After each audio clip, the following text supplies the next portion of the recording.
இன்னைக்கு நம்ம பண்ண போறது மாங்காய் தேங்காய் பால் குழம்பு. ஒரு கடாய் எடுத்திருக்கோம். இந்த கடாயில ஃபர்ஸ்ட் வந்து நம்ம இதுல மாங்காய் ஆட் பண்ணிக்கலாம். இது கூட கொஞ்சமா வந்து வெங்காயம். காரத்துக்கு இதுல பச்சை மிளகாய் போடுறோம். ஒரு 4 பச்சை மிளகாய் ஆட் பண்ணிக்கலாம்.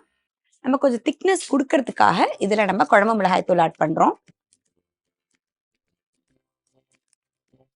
ஃப்ளேவருக்கு நம்ம கொஞ்சம் இஞ்சி ஜாஸ்தியா ஆட் பண்ணிக்கிறோம். நல்லா ஒரு துண்டு இந்த மாதிரி நிறைய ஆட் பண்ணிக்கோங்க. ஒரு 1/4 டீஸ்பூன் அளவுக்கு மஞ்சப்பொடி, கொஞ்சம் உப்பு. இதை ஃபர்ஸ்ட் நல்லா மிக்ஸ் பண்ணி விட்டுருங்க. நல்லா பிசைஞ்சு விட்ட மாதிரி நீங்க பண்ணீங்க அப்படின்னா இதுல இருக்க ஃப்ளேவர் எல்லாமே நமக்கு இறங்கிரும். இதுல 1 டீஸ்பூன் அளவுக்கு இதுல தேங்காய் எண்ணெயும் ஆட் பண்ணிக்கோங்க. அடுத்ததா இதுல கொஞ்சம் தண்ணி.